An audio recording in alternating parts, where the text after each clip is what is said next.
Hey, Kevin. Hey, John. Thank you. Appreciate that.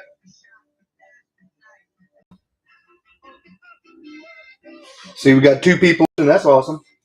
I just wanted to do a quick little update and give everybody um, an update rather than do a video. And that way, if people could watch it at their leisure, and it would be a video after I did it live. But if someone had the time to watch it live, then they'd get to see it live. So uh, I know everybody's planning on seeing Rich, and I know PTT was on showing off all the Love set, the Love's truck stop cars, which was pretty cool.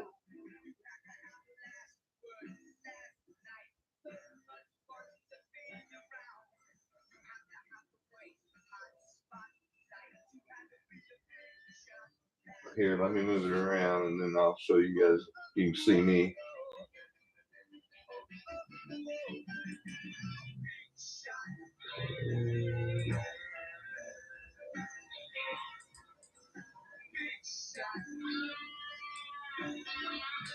Wrong way. There we go. Good enough. Switch it in here. All right. Yeah. Cool. All right. So as you can see, the motor's obviously not running. It is in the car. Looks pretty sweet, in my opinion. Um, long story short, last night, a couple of buddies came over, Angry Coyote, Tate, and Courtney, and we actually put the transmission in, and then regrettably, well, I guess it was 2 nights ago, and then regrettably yesterday I found out that whenever we were putting it in, the torque converter moved out of the pump about a quarter to an eighth of an inch. And to those of you that don't know what that means, just long story short, um, uh, the it has to be in the pump for it to work correctly, or you'll mess something up bad. Mainly your torque converter and probably your transmission pump. So I see the camera did its focusing because I was doing the L. Awesome camera. But anyway, so long story short, I tried everything that I could do personally to get the stupid torque converter shoved back in where it needed to be without success, obviously. The guy, Jake, one of the guys that comes over and races, he was going to come over today. And then Courtney was going to stop back by, and we were going to yank it back out and then put the torque converter back in and then find a way to keep it in place this time when we put it back in, and then get it back in there real quick, and then full steam ahead. As you can see here, I have the headers ready. You know, I'm ready to go. I know it doesn't look like it, but it has to go in layers to be to break it down. So here, let me get rid of the zoom. That's bothering me. And then I'll see what's on the chat.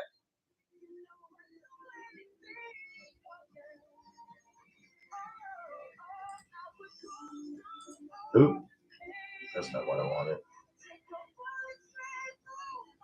Hey, Rich. Mopar rules. Hey, Mark.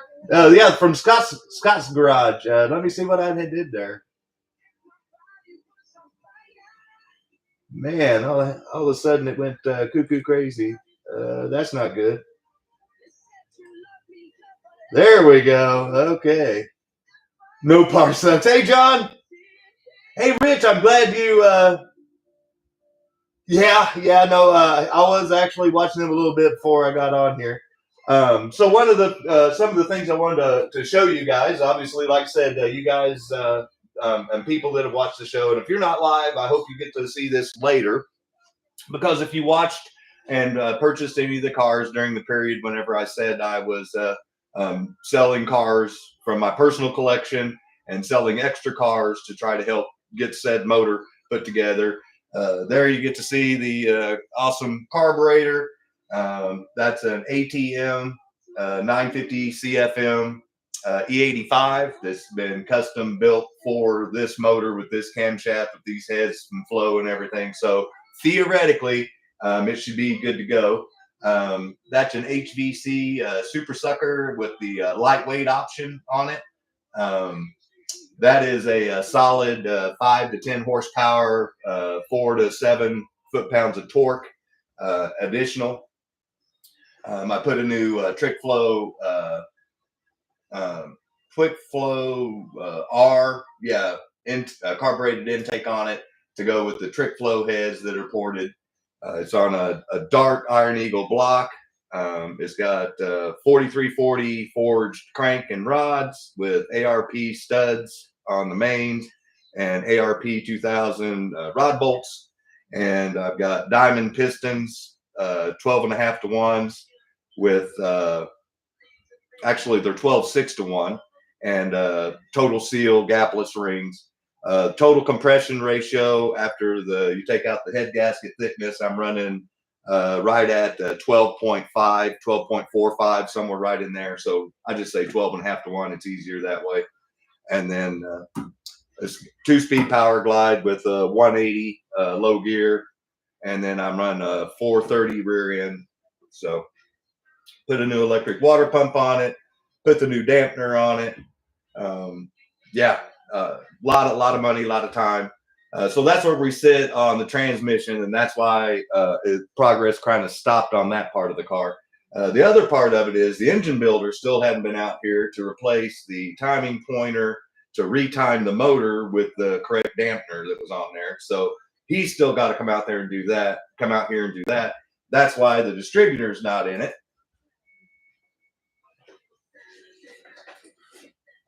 And in case you're wondering, running a MSD Pro Billet with Moroso plug wires. So, and Ron's distributor gear to keep it from chewing up my cam.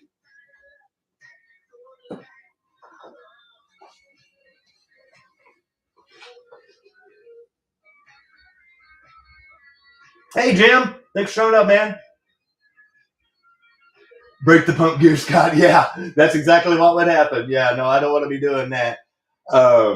And so one of the things that, like I was telling Adam, I went all out trying to get this car running this weekend. But regrettably, things out of my control. Even if I got the transmission in there, without the motor being timed, there's no way I could start it. And then there were little things, as anybody that's built a car knows, that come along that. Oh, wait, by the way, hey, I know I don't care about money and being monetized on YouTube. You know, I'm here for the channel and the hobby. But this is a song that we kind of talk about on our channel all the time. So there we go. Okay, so there's a little joke right there for everybody. So one of the things I ran into that I was talking to Adam about was my brand new billet aluminum thermostat housing and trying to find the correct thermostat. Well, when I found the correct thermostat that would fit in there without leaking, because this is a gasketless thermostat housing, so it has a rubber seal that goes there.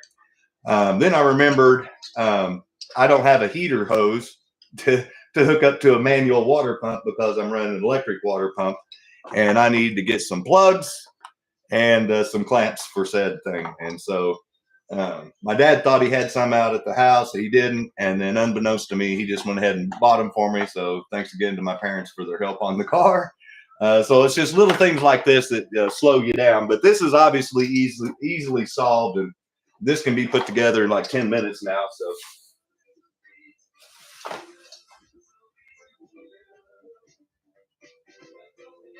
Hey, thanks for showing up, Joe. And thank you everybody for the compliments. Yeah, I know. Since I know that this is going to be more of a street car than a race car, then that's why I took the time to obviously clean the engine compartment. That's why it now you see why I took the time to do that because now with all the nice new shiny stuff, and then with the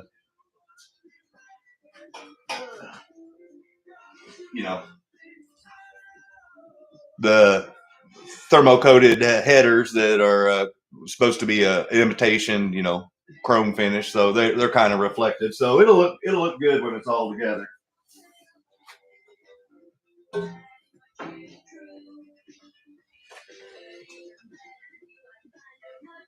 And oh yeah, one of the other things, like I said, this is just a Mustang update. Like I said, I hope you guys didn't tune in thinking it was going to be about a lot of slot car stuff, because I've been MIA as far as in front of the camera goes. So here's another little thing that I found out that so I bought a brand new starter because the old one that I had in the motor got broke during the move. One of the ears got broke off of it, and that's what I'm calling an ear, where that's the two bolts that bolts it on.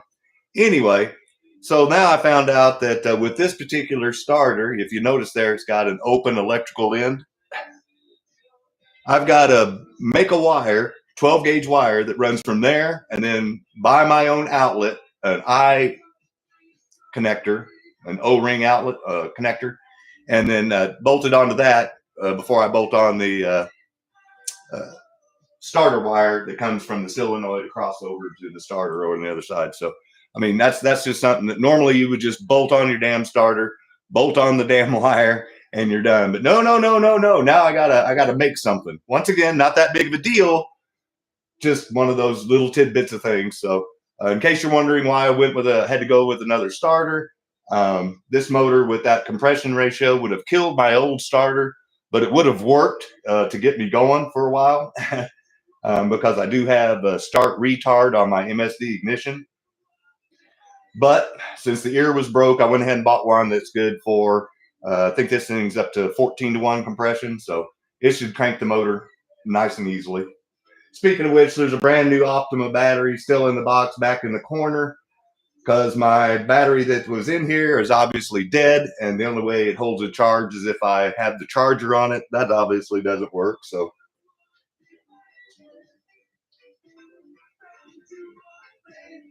oh wow, 12 people. Thanks you guys. Oh, and Rich, by the way, buddy, I am planning on being, hey Dennis, plan on being on your show tonight.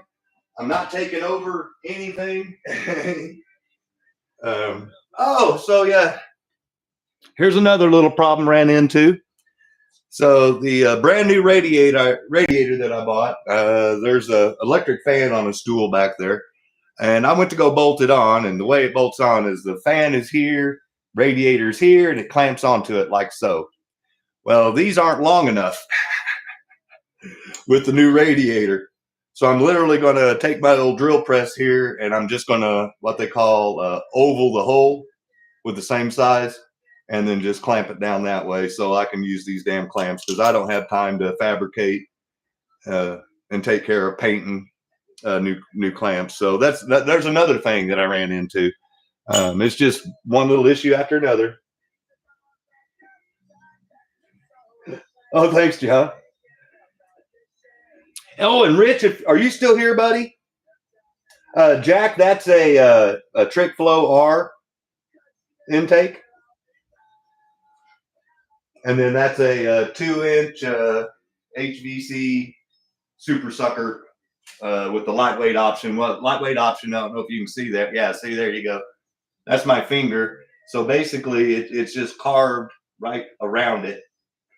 And like I said, anybody, if you want to, you can look it up. And if you don't have one, I suggest you get one. Even if you get the plastic one, I just went with the aluminum one because I wanted everything to, like I said, it's going to be more of a show car, cars and coffee drive around thing than it is going to be a race car. So, but you can get the plastic version. And I know that even Steve Brule stands behind these. If you watch YouTube, Eric Weingartner, Spire Racing Heads, everybody and their brother that dyno tests these things says that you're going to get minimum of 5 to 10 horsepower and 4 to 7 foot-pounds of torque minimum. And so that's a nice little add-on for what the little minimal cost that is. And Rich, the reason why I was asking if you were still here is because if I remember, I can't remember which week, if it was last week or not, but I remembered you talking about a Evel Knievel scramble van. And if you're here, Rich, I hope that brings a smile to your face, because I was digging through the garage trying to find some parts that I couldn't find. And I found this. And this is actually mine. This was whenever I was a kid from back in the day. It managed to make it this many years buried away, and it's got the van in there, but it's missing the motorcycle and Evil Knievel. I know Evil Knievel took a fiery death whenever I was a kid.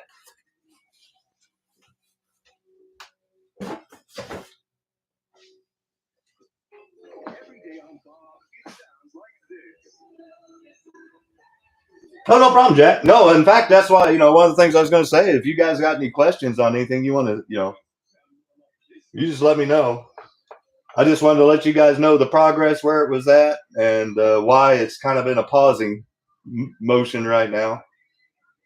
But just seeing it in there just brings a smile to my face. Because it took a lot of time and effort, and money, obviously, just to get to this point. If any of you were watching the show, Rich's show one night, I was saying I was polishing the radiator tank. This is what I was doing, just to show you. So these are the radiator tanks that I was polishing while I was watching Rich's show. So obviously you won't see that because that's in the front, but obviously I did do the backside where you would be able to see. So see, nice and shiny. So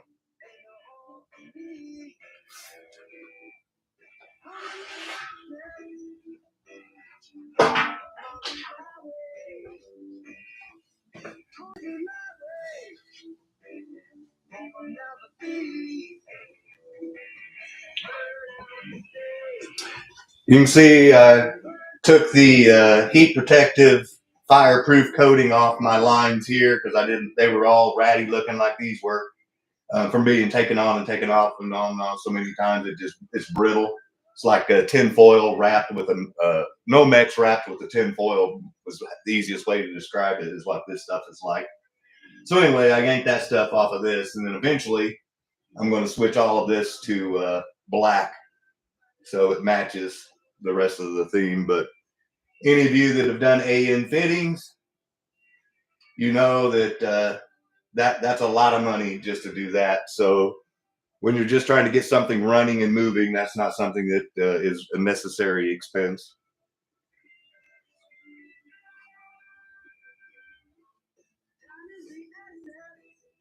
And believe it or not, I actually did some polishing with the mother's polish on the carb spacer and on the carburetor itself. So that's why it's nice and shiny. And obviously, I polished the valve covers. Like I said, that's all. The only thing that's really chrome is the valve cover breathers that say Trick Flow. Both of those are chrome, but everything else is, even the back over there in the corner, that's the windshield wiper motor cover. Even that's polished aluminum. A lot of work, but it looks good. I like it. I like it better than chrome because it just takes, you can tell somebody took the time to make it look pretty. Anybody can take it to a chrome shop, but it takes loving on your car to make it nice and shiny when you do aluminum. Somewhere around 32 degrees, John. I'm hoping. That's what it was last time when it was on the chassis dyno with the flat tops before. We went all the way up to 38 and then worked our way down and went down to 28, and 32 was the best. And so that's where I'm going to start it. And that's what I love about the technology for today, is being able just to grab the laptop and put that in the 6AL2. It's programmable, so I'll be able to program the timing curve on it. Just got to get it running first.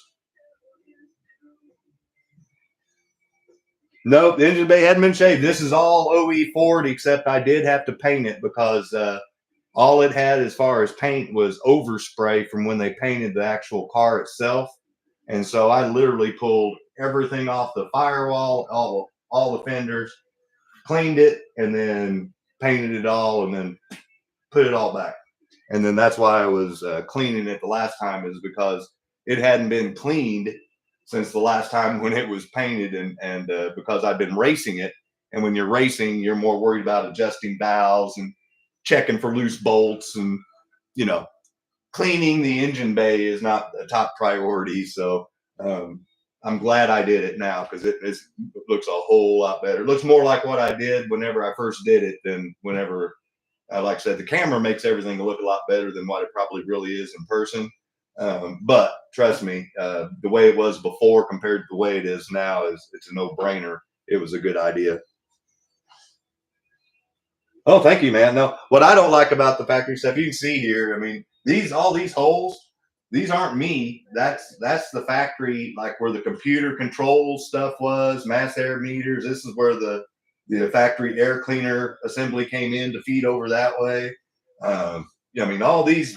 I mean, that's so it looks like it's been Swiss cheese by me to make it lighter or something, but I didn't. I mean, I put some holes, but not nothing like that, and I wouldn't have done them all random junky like that too. And that's the actual front sub frame right there. So those holes right there are all factory that held on emissions stuff, because the emissions canister was right here, and then there were two charcoal canisters that went down here.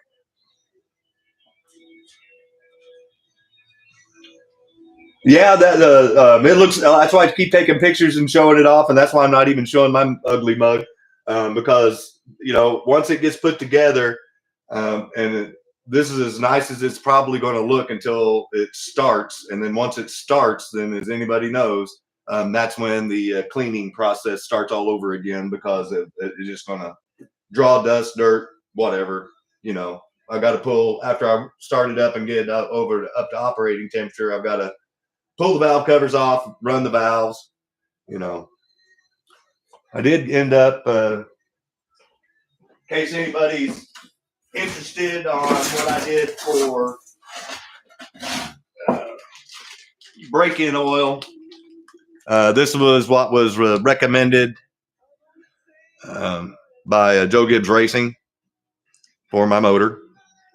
And this is their, when it says BR40, that's what it means, break-in 40. And so anyway, because of my compression on my motor, and I'm running alcohol, they want to break it in with something thicker, so I make sure and seat the rings really good. So this will be the break-in oil.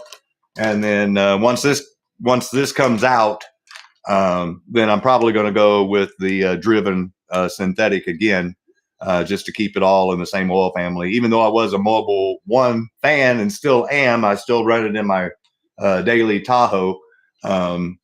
This stuff is chemically formulated to do specifically what they say it is, and they're not worried about you don't see Joe Gibbs oil, advertised like you might see, Pennzoil or castor oil or something like that. So they're more worried about the quality than the quantity.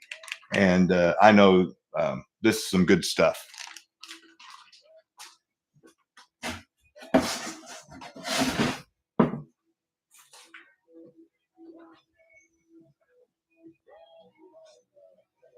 Hey, Rich, did you see my Evel Knievel van? I got that out for you, buddy. Yeah, about 500 miles is about right, actually. And there's the other problem is I got to have the weather to be able to drive it 500 miles. And starting next Wednesday in my part of the country, for the next 2 weeks, because of the Sarah tropical storm / hurricane, whatever it is, down in the Gulf, and the cold front coming in from Canada, they're getting ready to merge next week. And those of us in the Midwest are getting ready to get a rude awakening to winter. And this thing obviously does not have a heater. If you don't know about running alcohol runs cool. That's the reason why you see a lot of guys run straight methanol, and they don't even run a radiator, and they run solid.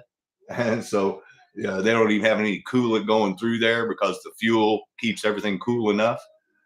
So what my point is running a fuel that's cold natured in the winter is shitty. It just sucks. But irregardless, once it's running, as long as the road is dry, I will man up and bundle up, and I'll try to do a live with the old phone with something hooked up to the front windshield, kind of like what I see Adam and Tinker do.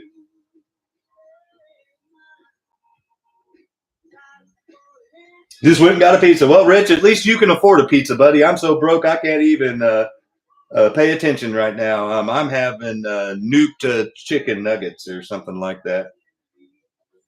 Chicken tenders, I think, is what they are. Tyson, you know what I'm saying? But yeah, I can't even. I haven't eaten out in 2 weeks. But no, Rich, like I said, buddy, I wasn't trying to infringe on your show. That's why I came in early. Wanted to give people an update and then remind everybody here. I'm going to move the camera back. Let's see here, so you can see me.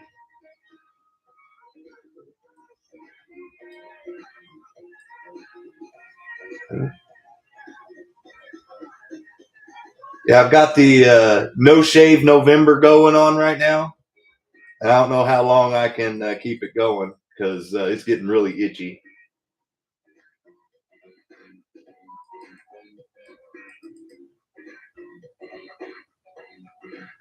You're already on the shitter. Nice. So anyway, tomorrow night, yes, I will be going live. There has been a change. I'm not going to be doing the running the cars around the track like I said. I really just need to try to sell some of the cars that I bought in inventory to try to help get me some money so I can finishing up on the car. So tomorrow night I will be doing a 10 plus whatever car auction, whatever from our time. From the time of the show till 9 o'clock my time or 10 o'clock East Coast time, whatever we can or attempt to auction off, then we're going to do it. But the member show will still be able to pick the cars that are going to be in there first, just like they always do, because like I said, I got to give some benefit. And I apologize for taking last weekend off. Was going to try to go live from the racetrack, but it rained here. And so the whole event got canceled. So even though I wasn't going to be doing anything, it was going to be during the day, so I could at least do some sort of a live like I'd planned on whenever I thought the car was going to be running before we ran into the dampener issue and now the dampener and the transmission issue. And so, yeah, before all the problems started.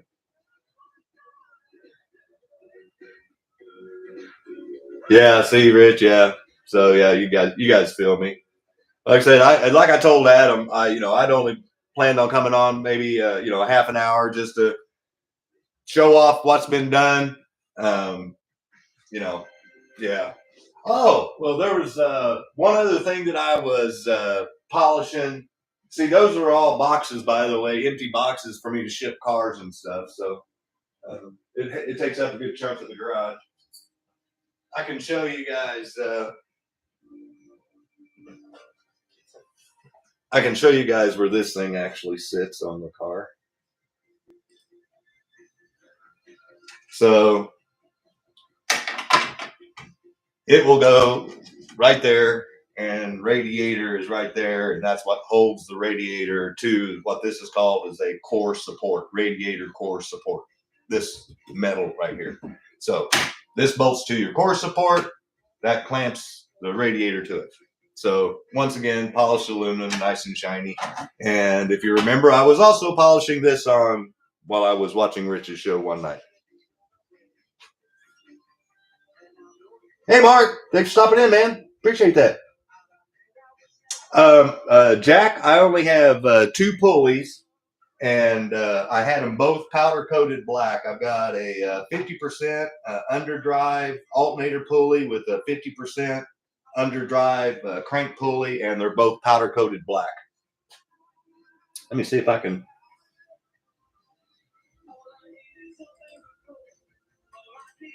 Here.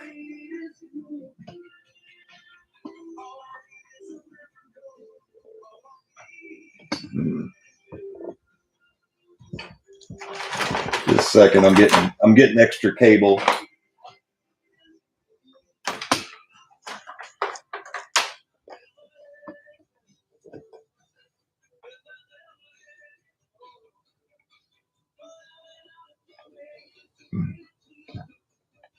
The camera keeps trying to rotate. Sorry. It's too damn smart for its own good. Sorry, got to untangle the cord now.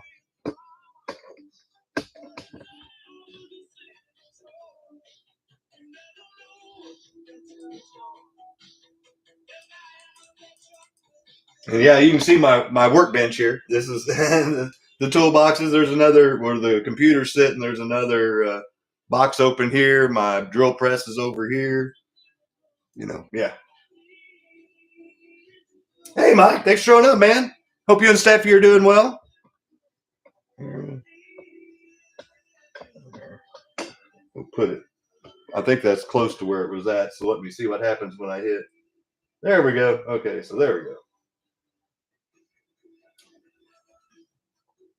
And I have a K&N air filter with the K&N flow through top, and it's a 4-inch filter.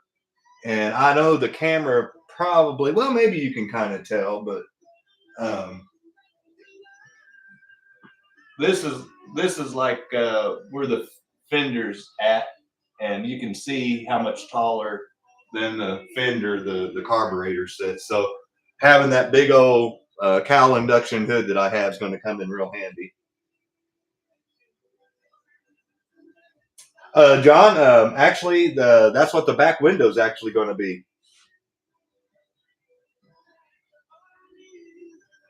How many, Jack? Let's see. It's not 10mm sockets so much as I've lost, I think, 3 1/2-inch wrenches and a couple of 1/2-inch sockets, which just boggles the mind. Like an 11/32. I mean, just some stupid shit. I know it's here in the garage somewhere, but as you know, if you're working on a car, you just want to hurry up and get it going.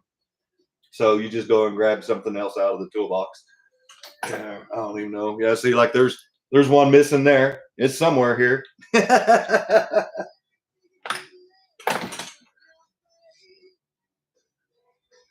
You have a bumper sticker for it?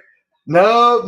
If you noticed before on all the other pictures, there were no stickers on the actual paint on the car. Every sponsor that helped out, or what I called advertising partners, they were all on the glass.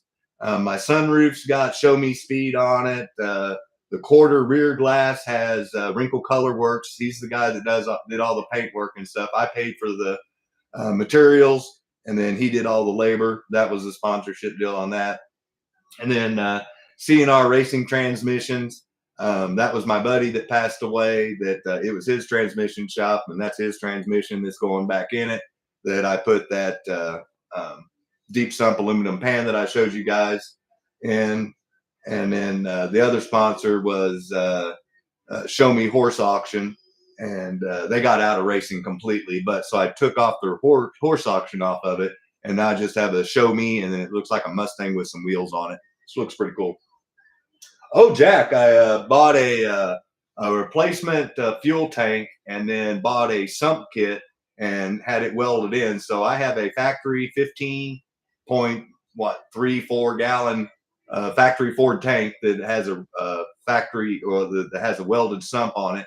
And I'm running 12 AN to feed it, and then I have a 10 AN that I modified the return on the top of where the electric fuel pump goes. That's where the return line is. I took that out and then put a bulkhead fitting in there so I could attach the return. So I've got a 12 feed with a 10 return. So my fuel is constantly spinning. I did that on purpose. And that's why I covered it all up with the heat reflective stuff. Because if you drive your car around on the street, the road heat, besides what the motor and exhaust is generating. So trying to keep an alcohol fuel cool is the whole idea. Does it hold nuts for squirrels? Yeah, it sure does, Rich. It's called driver's seat. That's the squirrel and the nut behind there. Yeah. All these problems I've been having going on was I kept telling myself, boy, putting a down payment on a new Mustang is looking better and better by the minute. But I know as soon as I get to fire this thing up, that'll all go away. And then I know the next thing of me just pity putting even around the neighborhood, hearing this thing snap, crackle, and pop is going to change some things. One of the things I'm going to be doing tomorrow, just as a heads up, I'm going to go ahead and put on my thermostat housing that I just showed off. So now that I got the plugs for it, this thing's going to go right there. And so that'll be bolted on. I'm going to unhook the fuel line from the carburetor. I bought 3 gallons of VP Race 95 leaded. So I'm going to dump that in the tank and basically fill up my jug again, and then just keep running it through, and keep filtering it, and then try to take as much of it out of there as I can. Nope. It's black, and then it's that standard. It's aluminum. It's a strange manual brake adapter kit. So yeah, I've got strange rear disc in the back, and believe it or not, I still had the factory Ford up front, but instead of 4 lug, I obviously changed it over to 5 lug. So that's one of the things I want to do in the future is upgrade the front brakes. But once again, that's not needed to. It'll stop now. So, I want better brakes, but those can wait. No, that right there is my. If that's even that right there is the windshield wiper motor. So yeah, that's what runs windshield wiper. There's the the fluid reservoir, which is right there. There's the line for it. And like I said, it used to be a street car. It's kind of going back that way. These are your heater core lines. So if I had heat, that's where they would go. So my heater core is still there. That's what that's actually is right there. That's coming out through the firewall is the heater core. And then these are the AC lines. If I wanted to put the AC back on it, right there, and that all that stuff's still in there. All the duct work, everything's still in the dash. So whenever I say I was running against real race cars and I was a real street car, yeah, I may have had things that normal street cars didn't have, but I sure as hell didn't have a lot of advantages they had. Hey, Dale. Yeah, vapor lock, John. That's exactly why I'm trying to prevent it. So if I can keep that fuel circulating, then I'll, that's the whole goal. Plus, alcohol runs cold anyway. So to those of you that don't know, after I get done running an 1/8 mile or a 1/4 mile pass, by the time, even when I get back to the pits, when I come back, there's a little layer of frost on my spacer and on my intake runners. And that's from the Thompson Joule effect, where the coolness of the alcohol soaking up the heat in the air. And it's such a drastic drop, it super cools all the stuff. So you actually have a little bit of frost, and it actually puddles up water in your intake. So when you get back to the pits, one of the first things I do is grab some towels and start sticking them in all the webs to start soaking up the water.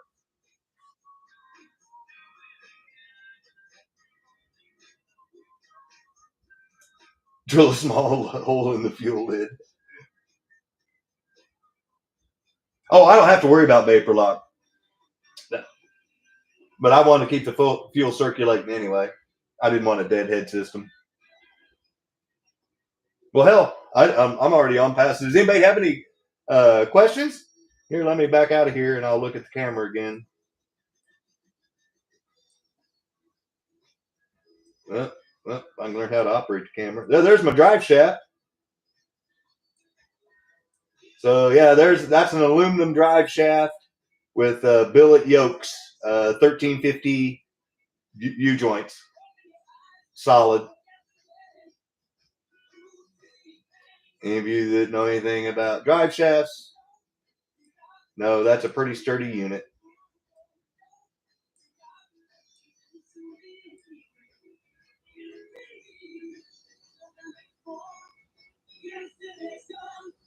There's my Tigers.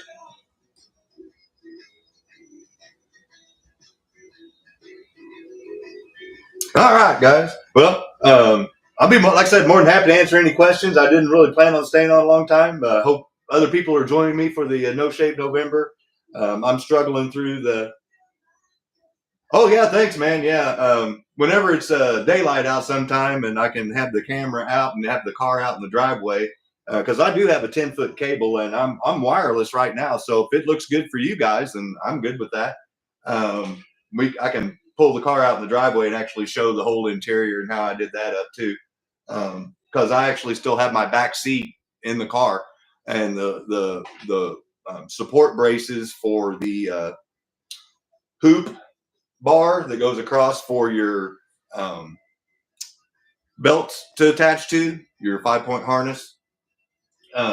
They go down through in between where the seat would fold up or fold down, and where the base where you would sit, and they go down, and they're welded with a plate to the where the upper lower control arm or upper rear control arms are mounted on the outside of the car. So it reinforced that right there.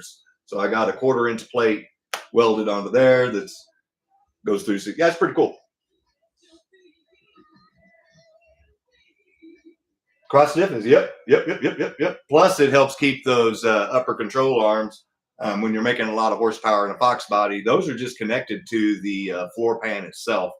So it's really easy to rip those out with a lot of horsepower. So rather than fix something, I'm trying to prevent something. And so I've actually done that with the lower control arms too. So the lower control arms have been with the torque boxes is what they're called. They've been reinforced with 1/4-inch steel. The uppers got it from the backside and the inside. So it's got a good sandwich going on. And then obviously the ones on the rear end have been fully welded on, so they won't yank off because they're just a little stitch weld from the factory. Because Ford didn't intend for somebody to try to make as much horsepower as people are making with these cars from the factory. So there's a lot of things you have to do to make sure that you don't tear stuff up, because it costs more to fix it than it does just to do it right the first time. Yeah, see, there you go, Rich. Yeah, see, that's just it, Jack. Is everyone? Well, A, they say it's another Mustang, and then B, they say is what LS you got in it, and so I have to go through all that crap before they even look at it and they go, oh, so it's got heads and a cam. I'm like, yep, that's what it's got, heads and a cam. Oh yeah, well, see, so what I did is when I had the chassis done, is this is a subframe car, so that means that the front and rear subframes are connected by the floor pan.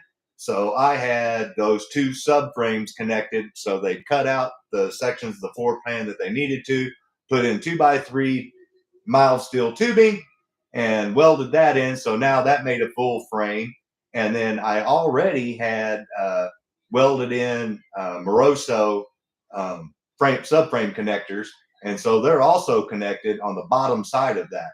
So I actually have almost like a double frame rail type of thing going on.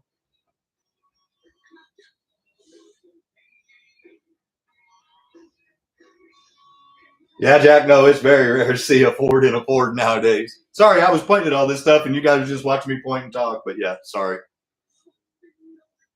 But well, no, I know Rich is going to be going live in here in about 15 minutes. I just want to give everybody a quick update coming straight from the garage. I will be inside watching Rich's show tonight with cold slot cars and cold snacks. Hope everybody joins us over there. I will be doing a show tomorrow night, just like always. We'll do the member show, then we'll do the live show. Like I said, there has been a change because I am broke as a joke, and I need to try to sell some of the cars that I have in inventory that I was just planning on spacing out. And so we're just going to sell what anybody wants to try to buy that I have available during the 2 hour, 45 minutes, whatever time frame that we have from 7 to 9, and go, or 7:15 to 9, and just go from there, or 8:15 to 10:15 or 10 o'clock on East Coast time, and I'm not going to try to do the math on left coast time. So anyway, thank you guys again for your support. I wanted to show you guys, like I said, without your support and helping me out with those auctions, you see what you see, and it came from that. So when I tell you where your money goes, and I tell you if it goes here or if it goes there or where it's going, it actually goes. Like Luke got all his money, money for my cars went for this. Now the auction stuff is going for the channel. But right now I need to cut down some of that inventory that I have and get some of my investment back, because I was remember selling 10 plus cars every week, and I was making 20 plus cars available for my members to choose from. If you do simple math, if I'm spending 40, 50, 45 to $50 a car times 20, that's how much money I have floating out there, just waiting to hope to get a return on the investment, or at least get my money back. So bottom line is, it's going to be a free-for-all for whatever I do have left in inventory until the next week, when we will go back to 5, and we will do the racing like I was showing you with those 2 set cars, Steve's awesome Mustang that he gave me, and then whatever else we want to throw in the track and make laps with, and actually have some racing on Scott's House of HO Racing, or at least show some cars running around. I'll see if I can get somebody to come over here and make some laps with me so we can show off something. So anyway, thank you guys again. Enjoy the rest of your evening. Get something to drink, get relaxed, get something to, chow down on. Have a good time over at Rich's here in the next 45, 40 minutes or so. I'll see you guys tomorrow night. Thanks, guys. Appreciate it. Have a good evening.